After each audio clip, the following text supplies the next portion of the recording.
श्री आदिनाथ भगवान की जय। वृष्टि भगवान की जय। आचार्य गुरु वशिष्ठ जी मुनिराज जय। समय विश्वधा जय। परम पूज्य गणनी आर्का गुरुनंदनी माता जी की जय। त्याग हमारी आत्मा को सुंदरतम बनाता है। यह संस्कार प्रकृति से मिला हुआ है।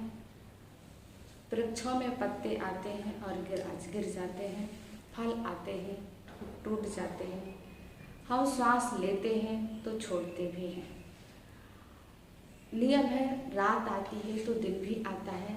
निश्चित रूप से यदि गाय अपने दूध का त्याग नहीं करती है तो वह अस्वस्थता महसूस करती है। प्रत्येक व्यक्ति को त्याग करना अत्यंत आवश्यक होता है, परंतु वह त्याग किस रूप में करता है यह बात अलग है।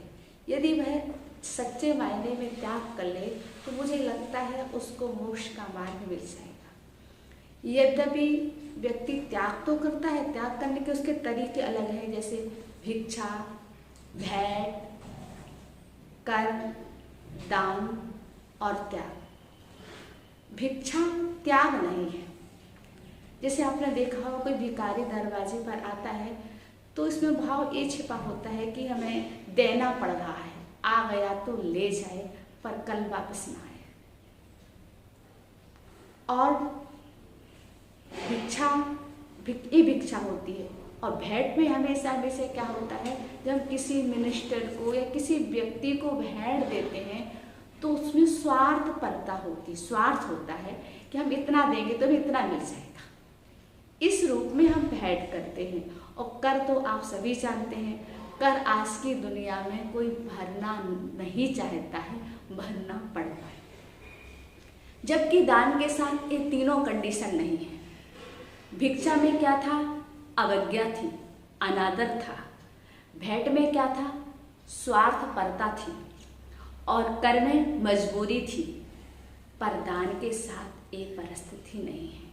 दान इसलिए आचार्यों ने परंपरा से मोक्ष का कारण कहा है। दान में स्व और पर का कल्याण निहित है। और जो दान करता है वो हमेशा ऊपर रहता है। जैसे तीर्थंकर भगवान यद्यपि हमेशा ऊंचे रहते हैं, पर जिस समय वो आहार को ग्रहण करते हैं उस समय दाता का हाथ ऊपर होता है और तीर्थंकर भगवान के हाथ भी नीचे आ जाते हैं। क्यों? उस समय संग्रह कर रहे हैं। आपको पता होगा समुद्र हमेशा नीचे क्यों रहता है, धरातल पर क्यों रहता है? उसका एक ही कारण है, उसकी संग्रह प्रवृत्ति है। और बादल आकाश में रहते हैं, इसकी वजह क्या है? क्योंकि बादल त्याग करते हैं। और जब बादल त्याग ना करें तो काले पड़ जाते हैं, काले काले दिखने पड़ते हैं। और जैसे ही पानी का वो त्याग कर देते हैं तो सुंदरतम बन जाते हैं, सुंदर हो जाते हैं। इसलिए त्याग करना हमारी बहुत अच्छी प्रवृत्ति है। आपको मालूम होगा त्याग करने के माध्यम से कौन कौन प्रसिद्ध नहीं हुआ।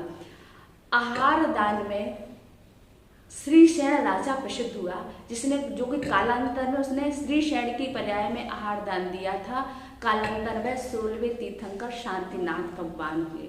इसके उपरांत हम कहें कि औषधि दान में नांग श्री ने औषधि दान किया था, इसलिए वह क्या बनी? वृषभ सेन कन्या बनी। उसके शरीर के जल से, है ना, जो पानी डाला जाता था और उस जल से प्रत्येक रोग समाप्त हो जाता था। क्योंकि उसने क्या किया था? नांग श्री की पर्याय में मुनिराज की वैयावृत्ति करी थी, औषधि दान दिया था। इसके उपरांत कहा जाता है कि गोविंद ग्वाला ने क्या किया था? गोविंद ग्वाला ने पद्मनंदी महाराज को शास्त्र दान दिया था। इसलिए वह कौन बने?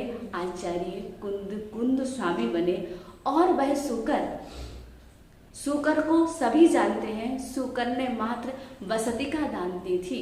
इससे वह देव गति को प्राप्त हुआ। तो आपको चाहिए कि आप अपने जीवन में यदि त्याग ना कर सकें तो दान अवश्य करें। और दान से बढ़कर होता है त्याग। त्याग साक्षात मुक्ति का कारण है। त्याग में किसी की अपेक्षाएं नहीं होती हैं। त्याग तो स्वतः हो जाता है और बिना त्याग किए हमारा कोई भी कार्य की सिद्धि नहीं होती। और तो क्या, मोक्ष जाना तो बहुत बड़ी बात रही, मोक्ष को प्राप्त करना बहुत बड़ी, पर छोटी सी यदि आपको यहाँ से वहाँ जाना है तो आप बिना त्याग के जा नहीं सकते। एक बार दोनों एक व्यक्ति में, एक सेठ में चर्चा छिड़ गई। बोले कि यार त्याग क्या करते रहते हो, तुम लोग बहुत त्याग करते हो। तो उसने कहा त्याग के बिना कोई काम ही नहीं चल सकता है। तो बोले कैसे नहीं है, पैसा बहुत कुछ होता है। और क्या कुछ समय बीता कि दोनों, वो यद्यपि वो साधु बन गया और वो जा रहा था, उसने सब कुछ त्याग कर दिया था, वो जा रहा था, पर नाव को दोनों को पार करना था।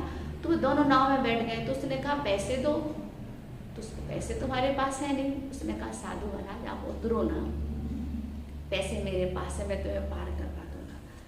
तो उसे मानो उसे कहने का चांस ही मिल गया। उसने कहा मैंने कहा था ना तुमसे पहले, बहुत पहले कहा था कि देखो पैसा बहुत मायने रखता है, तुम कहते थे त्याग बहुत मायने रखता है। देखो आज यदि मैं तुम्हें पैसा ना देता इसको, तुम नदी पार नहीं कर सकते थे, तुम तो संसार पार करने की बात करते। तो वह भी समझदार था, उसने कहा, उसने तत्कालीन उस वातावरण को समझा और उसने कहा देखो यदि तुम पैसे का त्याग ना करते ना, तो तुम इस नदी को पार नहीं कर सकते थे, ना मुझे करवा सकते थे। इसलिए मैं कहता हूँ त्याग प्रधान है। जब तक हमने त्याग नहीं किया तो ना संसार चल सकता है और ना ही मोक्ष मिल सकता है। इसलिए हमें त्याग करना ही पड़ेगा। जितने हम भारी होंगे तो उतने हम अधोगति की ओर चलते चले जाएंगे, और जितने हम खाली होंगे हम ऊर्ध्व गति की ओर बढ़ते जाएंगे। इसलिए आप सभी को चाहिए कि त्याग करें। त्याग के बहुत सारे दृष्टांत हैं, उदाहरण हैं, परंतु हम आपको नहीं बताएंगे। इतना ही कहेंगे आप अपने जीवन में त्याग करना पड़े इस भाव से त्याग ना करें, त्याग स्वेच्छा से करेंगे। आज उनका सम्मान नहीं है जिनके पास धन संपत्ति है। अरबपति को भी सभा में बैठने को स्थान नहीं मिलता है, परंतु उनको मिलता है जिन्होंने पैसे का त्याग कर दिया है। तो वो आराम से उन्हें आसन मिलता है, उनका गुणगान होते हैं। तो त्याग के माध्यम से यश मिलता है, त्याग के माध्यम से मोक्ष मिलता है, त्याग के माध्यम से ख्याति मिलती है, त्याग के माध्यम से पहचान होती है, त्याग के माध्यम से सब कुछ पा सकते हो। इसलिए आप अपने जीवन में त्याग को अवश्य अपनाएं। जय बोले भगवान महावीर की जय।